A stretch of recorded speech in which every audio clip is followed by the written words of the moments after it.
দেবতা হবার ধারণাই কিন্তু শেখ মুজিবকে বাকশাল করিয়েছে।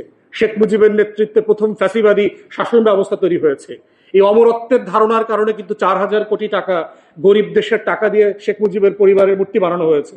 পুলিশ কমিশন হবার কথা হইল না, কারণ আইন শৃঙ্খলা বাহিনীকে আমরা একটা জবাবদিহিতার মধ্যে আনতে চেয়েছিলাম। শরীফ ভাই কমিশনের কথা বলেছেন, আমরা পুলিশ কমিশন হলে সেটার ফরমেশন নিয়ে আলোচনাতে একমত হতে পারলাম না। বেসিক কোশ্চেন যেটার দ্বারা এবং কাদের কারণে একমত হইতে পারছি না, যারা এটার দ্বারা সবচেয়ে বেশি ভিকটিম হয়েছেন, এবং that's the irony and the tragedy of the nation.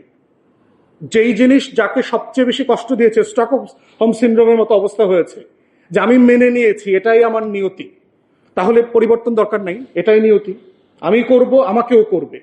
আমি আবার হয়তো 5 বছর পরে প্রস্তুতি নিচ্ছি, এরপরে আমি ঘুরে ফিরে আসলে আবার করব। তাহলে এই কাঠামোগত মনস্তত্ত্ব এবং রাজনৈতিক সত্তা বদলের নামকে আমরা দিয়েছিলাম নিউ পলিটিক্যাল সেটেলমেন্ট, যে এই রাষ্ট্রকে বদলে দেবার জন্য নতুন রাজনৈতিক বন্দোবস্ত লাগবে। এখন সেইটার বেসিক ফাউন্ডেশনটা কিভাবে শুরু হবে? প্রত্যেকটা রাষ্ট্রের ফাউন্ডেশন তৈরি হয় তার ক্ষমতা কাঠামোকে আলাদা করা, জবাবদিহিতা তৈরি করা এবং প্রতিষ্ঠান তৈরি করা। ওয়াই নেশনস ফেইল, ড্যারেন আচমোগলু এবং রবিনসনের লেখা যে বই, আপনার দুইজন ইকোনমিস্ট আমেরিকান, তারা নোবেল পুরস্কার পেয়েছে 24-এ, তারা পরিষ্কার করে বলেছে যে একটা নেশন কেন ফেইল করে, এবং দক্ষিণ আমেরিকা থেকে শুরু করে আরব বিশ্ব, আফ্রিকার বহু দেশের কাঠামোগত অ্যাসেসমেন্ট করে তারা বোঝার চেষ্টা করছে যে আসলে একটা জাতি কেন ধনী হয়, একটা জাতি কেন আবার গরিব হয়, ভেঙে যায়।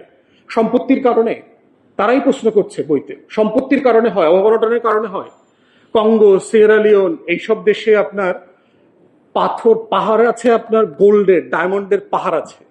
আপনারা চিটাগং হিল ট্রাক্সে যেভাবে মাটির পাহাড় দেখছেন, এইসব দেশে মাটির উপরে নিচে ডায়মন্ডের, গোল্ডের পাহাড় আছে। তাহলে সেই মানুষগুলো যুদ্ধ করছে কেন? সারাদিন গরিব কেন, অভাব কেন, দুর্ভিক্ষ কেন? উত্তর কোরিয়া, দক্ষিণ কোরিয়াতে দেখেন, একই রাষ্ট্র, একই জিওগ্রাফিতে আছে, একই ফার্টাইল ল্যান্ড, একই কালচার, একই সবকিছু, ভাষা, ধর্ম, সবকিছু এক।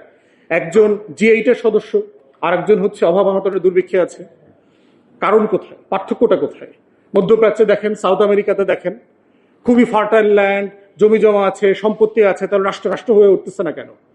এই ইনস্টিটিউশন বিল্ডিং এর ব্যাপারই হচ্ছে আমাদের পলিটিক্যাল পার্টিজের প্রচন্ড হীনমন্যতা। তারা কেন যেন মনে করে যে তারা আসলে অমর হইতে চায়, তারা হচ্ছে পিরামিড হইতে চায়, তারা মমি হইতে চায়, তারা শেষ করতে চায় না নিজেদেরকে। এই যে একটা অমরত্ব, এই দেবতা হবার ধারণাই কিন্তু শেখ মুজিবকে বাকশাল করিয়েছে। শেখ মুজিবের নেতৃত্বে প্রথম ফ্যাসিবাদী শাসন ব্যবস্থা তৈরি হয়েছে। এই অমরত্বের ধারণার কারণে কিন্তু 4,000 কোটি টাকা গরিব দেশের টাকা দিয়ে শেখ মুজিবের পরিবারের মূর্তি বানানো হয়েছে। এই অমরত্বের কারণে কিন্তু হাসিনা বিদায় নিতে চায় নাই। এই অমরত্ব হচ্ছে রাষ্ট্রকে, রাষ্ট্রের রাজনৈতিক দল এবং ব্যক্তিকে নাগরিক সত্তা আকারে বিল করতে দিচ্ছে না, ইনস্টিটিউশন তৈরি করতে দিচ্ছে না। তাই আজকে রাজনৈতিক দল আকারে, কর্মী আকারে আমাদের এই তর্কটা, আলাপটা তোলা দরকার। আমাদের যারা গার্ডিয়ান আছেন, মুরব্বীরা আছেন, তারাও আমাদেরকে বলা দরকার যে সমস্যাটা কোথায়, সংকটটা কোথায়। কদিন পরে এনসিপি ক্ষমতায় আসলে কি আমাদেরকে এই একই আলোচনা এনসিপিকে নিয়ে করতে হবে? এবি পার্টি ক্ষমতায় আসলে কি কয়দিন পরে একই সমালোচনা এবি পার্টিকে নিয়ে করতে হবে? কারণ জাতিগত খাইসলত যদি না বদলায়, তাহলে যা কিছু নতুন তাহাকে পুরাতন বলিয়েই মনে হইবে।